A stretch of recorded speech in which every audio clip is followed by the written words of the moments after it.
말씀은 빌립보서 2장 6절에서 8절까지 짧기 때문에 우리 다 같이 함께 봉독하겠습니다. 빌립보서 2장 6절에서부터 8절까지 시작. 그는 근본 하나님의 본체시나 하나님과 동등됨을 취할 것으로 여기지 아니하시고 오히려 자기를 비워 종의 형체를 가지사 사람들과 같이 되셨고 사람의 모양으로 나타나사 자기를 낮추시고 죽기까지 복종하셨으니 곧 십자가에 죽으심이라. 오늘 본문 한 절 전에 있는 빌립보서 2장 5절에는 이렇게 되어 있습니다. 너희 안에 이 마음을 품으라 곧 그리스도 예수의 마음이니. 오늘 제목의 종 되신 하나님입니다. 쉽지 않은 내용이고 또 말씀을 준비하면서도 많이 은혜를 받고 힘든 삶을 살아가신 예수님의 모습을 표현하는 준비에 있어서 많이 힘들었습니다. 종 되신 하나님, 예레미야 32장 41절에 이렇게 하나님의 말씀이 기록되어 있습니다. 내가 기쁨으로 그들에게 복을 주되 분명히 나의 마음과 정성을 다하여 그들을 이 땅에 심으리라. 하나님은 우리를 사랑하고 싶으셔서 우리를 사랑하십니다. 아멘. 그것이 우리 하나님의 마음입니다. 하나님의 긍휼은 막연하거나 추상적인 것이 아닙니다. 우리가 살아갈 때 친밀하게 다가와서 보이시는 분명하고 구체적인 몸짓입니다. 친밀함이라는 것은 우리가 하나님께 다가가는 것이 아니라 엠마오로 가는 제자들에게 그렇게 하셨던 것처럼 하나님께서 슬픔에 쌓인 당신의 백성들에게 친히 다가오시는 겁니다. 깊은 상처, 고통, 무서움, 불안, 누군가의 도움을 간절히 기다리던 시간들, 아픔이 너무 커서 익숙해진 결핍들조차도 이 모두는 예수 그리스도 안에서 그 긍휼하심을 덧입기만 한다면, 아니 덧입어야만 치유될 수 있습니다. 왜냐하면 하나님의 긍휼하심은 당신 스스로가 원하시는 충만하신 데까지 이르기 때문입니다. 하나님 앞에서는 어떤 질병도 어떤 사탄의 역사도 지나가는 안개일 뿐입니다. 마태복음 28장 20절에 이렇게 기록되어 있습니다. 내가 세상 끝날까지 너희와 항상 함께 있으리라라고 유언처럼 우리에게 말씀해 주신 예수님. 하나님의 아들은 사랑 때문에, 오직 그 사랑 때문에 이 땅에 사람의 모습으로 우리에게 오셨습니다. 하나님이 그렇게 하기로 마음 먹으셨기 때문입니다. 오늘 말씀에 예수 그리스도께서는 오히려 자기를 비워서 종의 형체를 가지사 사람들과 같이 되셨다라고 바울을 통하여서 말씀하십니다. 예수 그리스도께서는 본래 하나님이셨는데 긍휼로 인하여서 기꺼이 종 되신 하나님이 되셨단 말입니다. 우리 이사야 53장 3절에서 5절 말씀 함께 봉독하고 다시 시작하겠습니다. 그는 시작.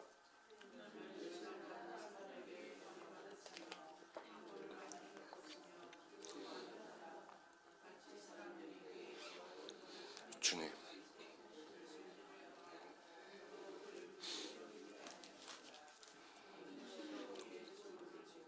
우리 슬픔을 당하였거늘 우리는 생각하기를 그는 징벌을 받아 하나님께 맞으며 고난을 당한다 하였노라. 그가 찔림은 우리의 허물 때문이요 그가 상함은 우리의 죄악 때문이라.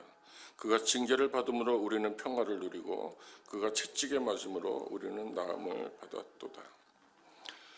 멸시를 받아 사람들에게 버림을 받은 한 사람을 통하여 우리가 도움을 얻게 됩니다. 징벌을 받아 고난을 받고 질고를 당한 한 사람을 통하여서 우리의 슬픔이 위로를 받습니다. 채찍에 맞은 나약한 한 사람을 통하여서 우리의 병과 연약함은 치유가 됩니다. 그 한 사람을 통하여 우리가 강해지고 소망을 발견하게 되고 우리의 삶을 이끌 지도자를 만나게 됩니다. 참 이해하기 어려운 믿음의 깊이고 신비입니다. 무력한 상태에서 종으로 희생당하신 예수 그리스도, 왜 그분은 우리를 종살이에서 그분의 권세로 끄집어내지 않으시고 우리처럼, 아니 우리를 위해서 종이 되셨을까요?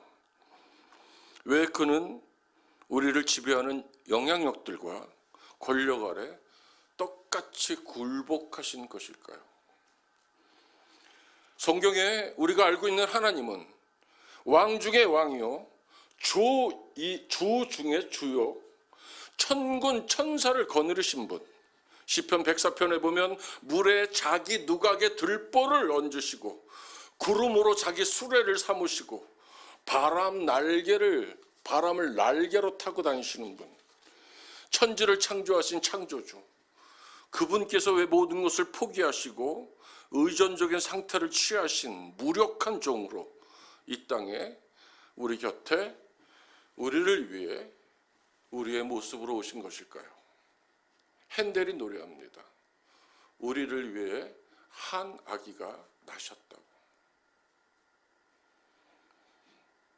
하나님의 긍휼은 다른 옷을 입고 있습니다. 인간으로만 봐도 가장 심하게 거부당하셨습니다. 그는 어머니에게는 실패한 아들이었습니다. 가족들에게는 무책임한 식구였습니다. 우리 예수님은 자주 슬퍼하셨고 두려워하셨으며 인간의 고통과 고뇌를 겪으셨습니다. 우리가 아는 예수는 범죄자로 낙인이 찍혀 피비린내 나는 고문과 죽음에 이르는 완전한 추락을 경험하십니다. 어느 누구도 절대로 원치 않을 그런 죽음이었습니다. 우리는 복음서를 통해 약한 자를 향해 찢어지는 마음을 가지시고 다가오시는 친밀하신 예수님을 이야기합니다. 하지만 그분이 긍휼을 위하여서 지불하신 값은 완전한 종됨이었고 죄인이 되어 십자가에 처절하게 달리시는 것이었고 인간적으로 본능적인 저항마저도 그 저항마저도 포기하고 결국에는 하나님의 뜻에 맡겨버리는 완전한 순종이었습니다. 가라사대 아버지여, 만일 아버지의 뜻이거든 이 잔을 내게서 옮기시옵소서. 그러나 내 원대로 마옵시고 아버지의 원대로 되기를 원하나이다 하시니, 자기의 뜻을 걷고 하나님의 뜻을 구하는 이 기도에 하나님은 천사를 보내어 지지하십니다. 어저께 새벽 본문입니다. 유명한 화가들의 그림 속에도 겟세마네에서 예수께서 하나님의 뜻을 구하면서 기도할 때 천사들이 나타나서 함께 예수의 손을 잡고 당신의 기도가 맞다고 지지하면서 그를 돕습니다. 하나님이 지지하시는 겁니다. 예수님도 그런 삶을 사셨고 그렇게 돌아가셨지만 우리도 주위에서 주님을 닮은 사람들을 봅니다. 아까 제가 우리 본문 6절에서 8절, 빌립보서 2장 6절에서 8절 전에 5절은 그리스도의 마음을 너희들도 본받으라 그러면서 주님이 어떻게 사셨는지를 빌립보서를 통해서 우리에게 말씀하신 내용입니다. 그 주님의 마음을 갖고 사는 사람들을 저는 얼마 전에 유조공 사모님을 통해서 보았습니다. 조금 멀리서 찾아보면 헨리 나우엔, 팀 켈러, 헬가 안톤, 토머스 머튼, 성 프란시스코 같은 예수를 닮은 이들이 있습니다. 많이 있습니다. 그들은 모두 우리와 같은 성정을 가진 사람들입니다. 하나님을 만나고 하나님의 길로 들어선 자들, 살아있는 자의 하나님을 만나서 그 하나님을 따라가는 사람들을 우리는 알고 만나고 있습니다. 몸된 포도나무 교회에도 그런 분이 계십니다. 아니, 그런 분들이 계십니다. 긍휼의 삶, 비우는 삶, 종이 됨으로서의 삶이 무엇이기에 예수를 만난 이들은 기쁨으로 기꺼이 춤을 추면서 그 길을 갈 수 있을까요? 오늘 그 은혜를 나누고 있습니다. 제가 자주 말씀드리지만 제 삶은 그리 간단하지 않았습니다. 어느 누군가 한번 물어봤습니다. 죽을 고비가 있었나요? 얘기했을 때 저는 머뭇거렸지만 3번 정도 죽는구나라고 죽음의 목전에까지 갔던 적이 있습니다. 한자에 보면 해자가 있어요. 이게 풀어질 해자 밑에 벌레 충자를 써서 개걸음 풀어질 해 이렇게 한자가 있습니다. 제가 그 한자를 좋아해서 해행, 행존 이렇게 제가 시어를 만들어서 시전할 때 그거를 표제로 썼던 적이 있습니다. 제 삶을 20대 때 설명하기에는 서툰 삶이다. 옆으로 개처럼 옆으로 걸어가는 삶이다라고 저는 표현했습니다. 너무 아팠기 때문입니다. 다른 사람들하고 달랐기 때문에 개검으로 걷는 내 삶도 삶이라는. 주머니에 돈이 1,000원 남았을 때 저는 자존심을 굽히기 싫어서 그 1,000원으로 꽃을 사다가 방 안에다가 2평 정도 되는 방 안에다가 꽃을 꽂아놓고 라면을 먹거나 굶었습니다. 하나님의 거룩한 백성, 그 아들이 자존심을 죽일 수는 없었습니다. 저는 이 행존 또는 산 밑으로 내려가는 삶이다 이렇게 얘기합니다. 모세가 하나님의 음성을 듣고 십계명을 받아듭니다. 한 번쯤은 하나님을 만난 그 거룩한 산에서 이제는 죽어도 여한이 없었을지 모릅니다. 근데 하나님이 말씀하십니다. 금송아지를 만들어 놓고 우상 앞에서 춤을 추고 있는 저 무지한 백성들을 향해서 그리스도의 말씀을 가지고 내려가라고 말씀하십니다. 베드로와 예수님의 사랑하는 제자들이 변화산상에서 하나님이 변화되셨어. 엘리야와 모세와 함께 얘기하는 것을 봅니다. 가슴이 벅찹니다. 이것이 우리가 원하던 하나님의 아들의 모습인가? 주님 여기다가 초막 셋을 짓겠습니다. 여기서 이제 우리는 천국을 경험하면서 살고 있습니다. 할 때 예수는 그 제자들을 데리고 산 밑으로 내려오십니다. 헬리나우에는 그러한 삶을 하향의 삶이다, 내려가는 삶이다 이렇게 말합니다. 우리는 늘 위를 향해서 살아왔습니다. 위는 높은 것이고 좀 더 나은 삶이고 편리나 구별 혹은 힘이나 위세를 떨치는 곳입니다.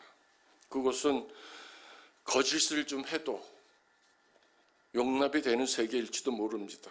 좀 더 많은 월급, 넓은 집, 좋은 차, 요새는 AI로 치장된 핸드폰, 가전들, 피부에 좋은 화장품, 몸에 좋은 각종 보양식품, 종류도 다 알 수 없는 의약품들, 불법 의료행위들, 불편함이 싫은 일상들, 한마디로 표현하면 아등바등입니다. 어떻게 해서든지 살아보려고 몹시 억지스럽게 자꾸 애를 쓰거나 우겨대는 형국입니다. 시대를 닮았습니다. 그런데 예수님의 길은 내려가는 삶이셨습니다. 칼바르트가 말합니다. 높은 곳에서 맨 밑바닥으로, 정복에서 패배로, 부유함에서 가난함으로, 승리에서 고난으로, 삶에서 죽음으로 움직이셨다고. 긍휼은 높은 곳에서 낮은 곳에 있는 좀 더 불운한 자들에게 손을 뻗치는 것이 아닙니다. 긍휼은 직접 그 사람들에게로 다가가서 하나님의 친밀함이, 그분이 먼저 우리에게 다가오시는 그 사랑처럼 고난이 가장 극심한 곳으로 들어가서 거기에 내 삶의 자리를 잡는 것입니다. 쉽지 않습니다. 예수께서는 십자가를 목전에 두시고도 바디메가 소리쳐 외칠 때에 이제 당신이 십자가를 지고 하나님의 뜻을 순종하기만 하면 자기를 바라보는 모든 이들이 천국의 백성이 될 것이라는 위대한 소명 앞에서도 당신의 발걸음을 돌려서 무거운 발걸음이었고 죽음을 향해 걷는 발걸음이었고 사명의 완전한 그 순복을 위해서 달려가는 길이었지만 발걸음을 돌리셔서 그 소경 바디메 키높이로 앉으셔서 원하는 것이 무엇이냐? 그 소원을 들어주시는 그것이 긍휼입니다. 긍휼은 아직도 눈에 눈물이 고여있는 사람이 있다는 것을 안 이상 편히 쉴 수 없으셨던 그분의 마음입니다. 그것은 그저 종으로서 행동하시는 하나님의 긍휼이 아니라 그 종됨 자체로 드러나는 하나님의 긍휼입니다. 주목자 섬김을 하면서 어떨 때는 그 사람들 모습에서 저희 어머니도 보이고 저도 보이고 주체할 수 없는 슬픔도 많이 느끼고 어떨 때는 또 그분들의 무례 때문에 화도 나지만 늘 안타까운 것은 제가 그분들처럼 동질감을 느끼기에는 제가 너무 많이 변해버렸다는 사실입니다. 너무나 좋은 양복을 입고 있기 때문에 그분들 덥석덥석 안을 수 없는 내 자신이 부끄러울 때가 많고 그분들이 앉는 방석은 냄새가 배서 웬만하면 평일날은 좀 치워두고 싶고 엘리베이터를 타고 올라오면 엘리베이터에서 냄새가 배서 사장님이 못 올라오게 하는 게 조금은 이해가 된다라는 그 생각하는 내가 싫습니다. 하나님의 종됨은 하나님을 결코 조금이라도 손상시키지 않았습니다. 그렇기 때문에 우리가 내려가는 삶, 하향의 삶을 살 수만 있다면 그 길은 하나님으로부터 벗어나는 움직임이 아니라 오히려 하나님을 향해 가는 거룩한 여정일 것입니다. 하나님의 긍휼에 대해서 좀 더 살펴보려고 합니다. 이 긍휼은 성경적인 의미에서 확장하기 시작하면 끝이었습니다. 조금만 넓혀보겠습니다. 성도들의 쓸 것을 공급하며 손 대접하기를 힘쓰라. 초대교회 여러 교부들 중에서 요한 크리스톰이라는 분이 계신데 그분이 이렇게 얘기합니다. 그들에게 달려가고 그들을 전심전력하여 찾으라. 여기에서 그들은 약한 자이고 주님의 긍휼을 바라며 무기력하게 서 있는 하나님의 백성들입니다. 섬김은 돌보면서 존중하는 것입니다. 다시 한번 제가 강조합니다. 섬김은 돌보면서 존중하는 것입니다. 상대방의 필요뿐 아니라 존엄성까지도 찾아볼 줄 알아야 합니다. 하나님의 긍휼을 베푸는 것은 예수님처럼 자신을 주는 것이고 더불어 우리들의 삶까지도 기꺼이 나눌 수 있어야 합니다. 알지 못하는 나그네, 진짜로 나그네 된 자들, 정말로 도움이 필요한 사람들을 부주중에 대접하고 열방의 어머니, 열방의 아버지가 된 아브라함 부부를 우리가 알고 있듯이 손대접은 하나님의 명령이기도 합니다. 칼빈이 이렇게 얘기합니다. 그러므로 어떤 사람이 우리의 이웃이 되기 위해서는 그가 사람이라는 것 하나만으로도 충분하다. 제가 좋아하는 캐나다 철학자이자 신학자, 운동가이면서 그 발달 장애인들을 섬기는 그 가족들까지 같이 섬기는 신앙과 빛이라는 단체를 세운 존 장바니에라는 사람이 있습니다. 그가 말합니다.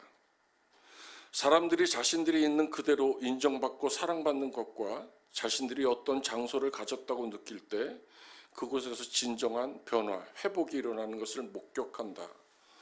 나는 심지어 그것을 부활이라고까지 말하고 싶다라고 그러면서 덧붙입니다. 가장 미숙한 손대접이라도 기적을 일궈낼 수 있다. 내려가는 삶, 하향의 삶, 예수께서 걸어가신 하나님이 종 되신 하나님의 삶을 지금 은혜로 나누고 있습니다. 마가복음 10장 45절에 인자가 온 것은 섬김을 받으러 함이 아니라 도리어 섬기려 하고 자기 목숨을 많은 사람의 대속물로 주려 함이니라. 어떤 예화를 들려드릴까 하다가 하나님의 말씀을 몇 개 나누는 것이 더 낫겠다 싶어서 말씀을 몇 개 더 나누고자 합니다. 이방인의 임금들은 저희를 주관하며 그 집권자들은 은인이라 칭함을 받으나 너희는 그렇지 않을지니 나는 섬기는 자로 너희 중에 있노라. 누가복음 22장 25절 27절 말씀입니다. 내가 너희 발을 씻겼으니 너희도 서로 발을 씻기는 것이 옳으니라. 제자들 발뿐만이 아니라 주님께서는 지금 우리의 발도 씻고 계실지 모릅니다. 아니, 씻고 계실 것입니다. 또 다른 보혜사, 그러면 예수께서도 보혜사셨고 또 다른 보혜사, 그분을 보내셔서 우리를 위해서 중보하신다고 얘기했습니다.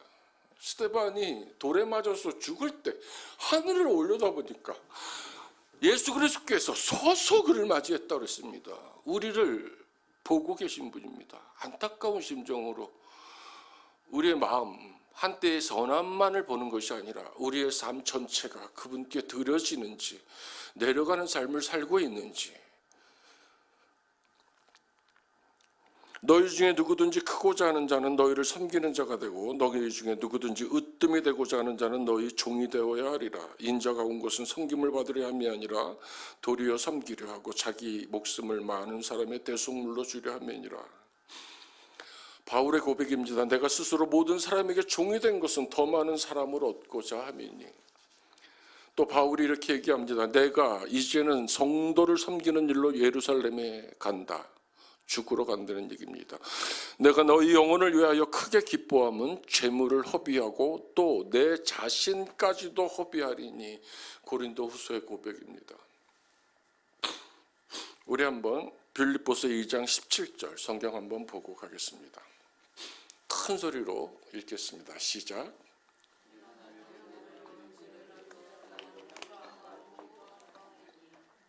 세 번역으로 한번 더 읽겠습니다. 시작.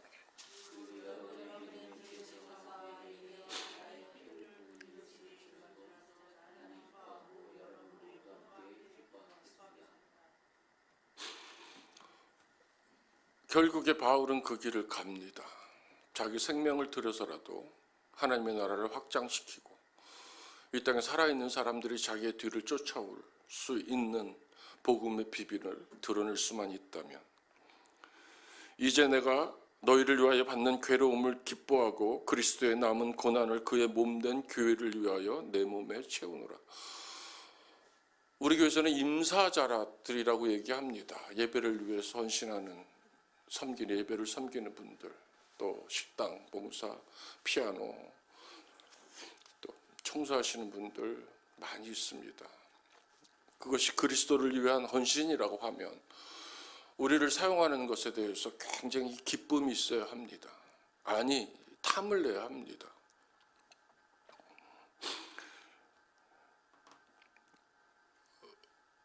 시간이 얼마 남지 않았지만 제가 포도나무 교회에서 얼마 전에 경험한 기적을 여러분하고 좀 나누고 싶습니다. 요새는 주목자 사역과 미디어 사역을 위해서 제가 집중적으로 기도합니다.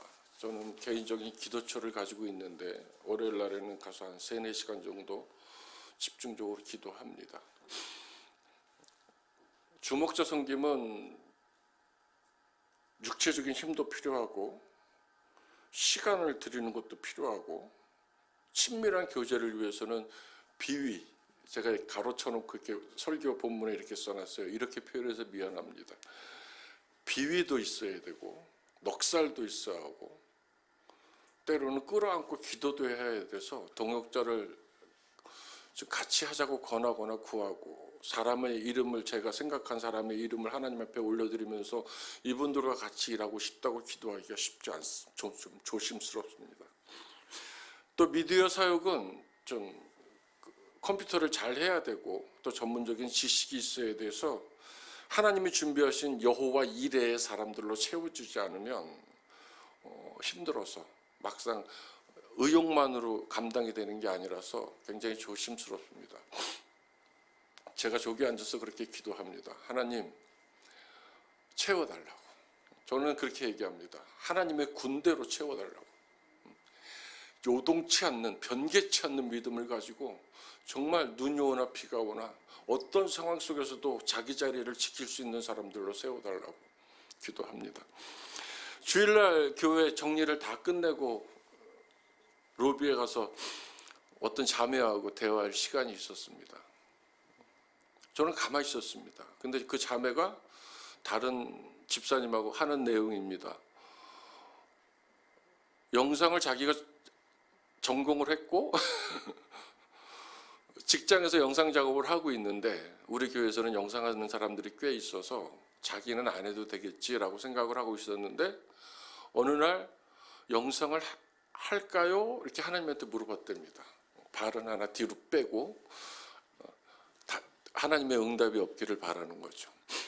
근데 이런 성경 구절이 생각났답니다. 이때를 위함이 아닌지, 성경을 잘 모르면 이때를 위함이 아닌지라는 말은 생뚱맞을 수 있습니다. 근데 저는 그 김도환 씨가 작곡을 하고 제가 편곡을 해서 올렸던 에스더라는 오페레타 곡이 있는데 제가 전곡을 다 편곡을 해서 올렸었습니다. 거기에 그 에스더가 우여곡절 끝에 왕후가 되고 사촌 모르드게가 이제 그 왕궁의 행정일을 맡게 되는데 하만이라는 자가 나타나서 유다인을 전멸시키려고 그러는 잔멸이라고 그러죠.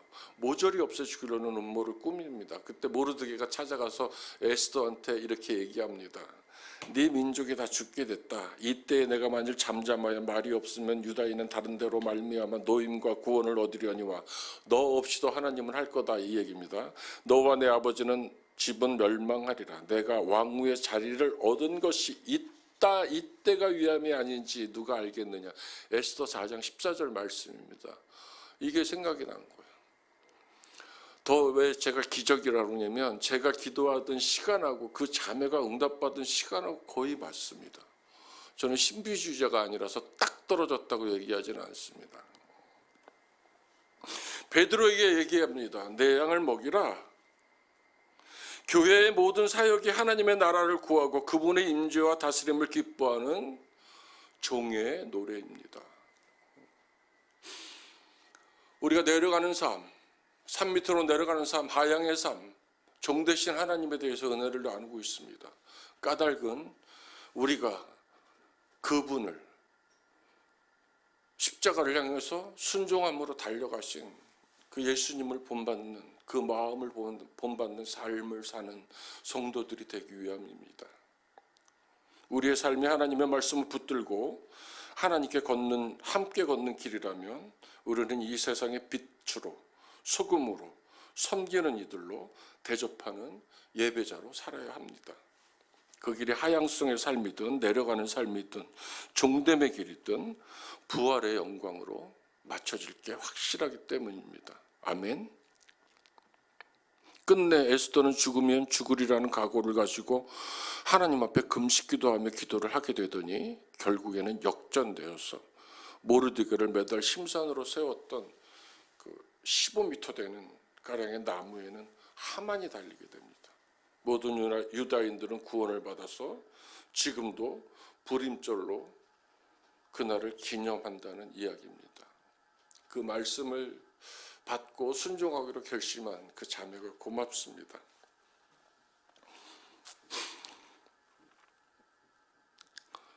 부목사로 사역하는 것이 어떨 때는 굉장히 편합니다. 담임 목사의 시선과 부목사의 시선은 좀 틀립니다. 근데 요새 제가 부목사로 사역하면서 예수님의 마음은 두 번째고 저는 담임 목사님의 마음을 좀 닮으려고 노력을 하는 편입니다.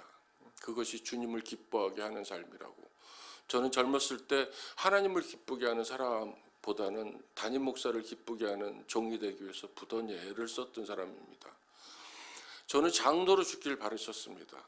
단 한 분의 거룩한 목사를 섬기면서 제 삶의 끝을 보길 원했었습니다. 근데 지금 장덕격인 부목사 역할을 하면서 굉장히 조심스럽고 만족합니다. 이 길의 끝이 어딘지 저는 알 수 없지만 가볼 만한 길인 것 같고 되게 만족을 줍니다. 힘은 딸리고 미디어 사역이나 주목자 사역이나 제가 부족해서 구하는 여러 가지 이유들도 굉장히 많습니다. 미디어에 대해서 굉장히 저는 무지합니다. 하나님이 음악에 대해서는 많은 걸 주셨는데 저는 악보를 보면 그 악보를 외웁니다. 한 번 본 악보는 20년 뒤에도 외웁니다. 찬송가를 전부를 저는 외웁니다. 아마 찬송가가 지구상에서 불타면 제가 그대로 다시 그려낼 겁니다. 가사는 못 외웁니다. 하나님이 제게 주신 복은 악보를 보면 그걸 저는 소리로 듣습니다.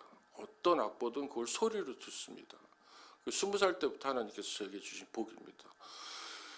그것을 표현하라 그러면 좋을 텐데 미디어 사역은 저는 손가락 2개로 얼마나 빨리 치는지 모릅니다. 지금 실력이 늘어가지고 제가 무엇을 하고 싶냐면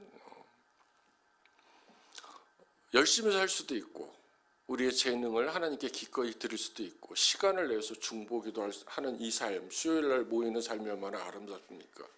근데 우리 삶을 드리는 삶은 쉽지 않습니다. 쉽습니다. 그런데 다 맡기지 않았기 때문에 그것이 올무가 돼서 우리를 힘들게 하는 거지 그냥 툭 다 내려버리면 주님이 겟세마네 동산에서 그렇게 아프게 기도하신 후에는 멈췄다는 말이 성경에는 없습니다. 곧장 가십니다. 또 누가복음에 보면 이렇게 나옵니다. 하나님, 이제 내가 나를 따르는 사람들을 이 땅에 두고 가요. 근데 하나님, 저 사람들을 아버지께로 내가 데려가겠다고 기도하는 거 지금 아니에요, 하나님. 저 사람들이 세상에 있는데 부디 하나님 제가 원하니까 아버지가 나한테 허락하셨던 그 기쁨을 저들한테도 줘서 저들이 살아갈 때 얼마나 힘들어요. 이제는 삶을 바칠 텐데, 목숨을 바칠 텐데, 오늘 제가 여러분들께 설교할 때 베드로가 왜 거꾸로 십자가 돌아갔는지, 누구는 어떻게 죽었는지 제자들에 대해서 설명하려고 했는데 지금 그런 삶을 살고 있는 분들이 너무 계시더라고요. 그래서 포기했어요. 여러분들한테 권합니다. 결코 내려가는 삶, 종대물에서의 삶, 어렵게는 인카네이션, 캐너시스, 육화, 영성적 어린이다움 다 필요 없습니다. 그냥 주님을 닮아가는 삶, 섬기는 삶을 결정만 하시고 삶을 드리고 작정하면 살아계신 하나님께서 여러분에게 기쁨을 허락하실 것입니다. 제가 다윗의 고백으로 오늘 설교를 마치려고 합니다. 시편 17편 15절 메시지 역으로 제가 준비했는데요. 웬만하면 외워서 가슴에 담으시면 좋을 것 같습니다. 시작. 그러나 나는 주님의 그 얼굴을 마주하여 볼 것입니다. 잠자리에서 일어날 때마다 주님 모습 그대로 뵙고 지상에서 천국을 맛볼 거예요. 이 기쁨을 가지고 하루하루 승리하시고 오늘도 중보기도 하시면서 살아계신 하나님께서 허락하시는 기쁨을 마음껏 누리시기를 주님의 이름으로 축복합니다.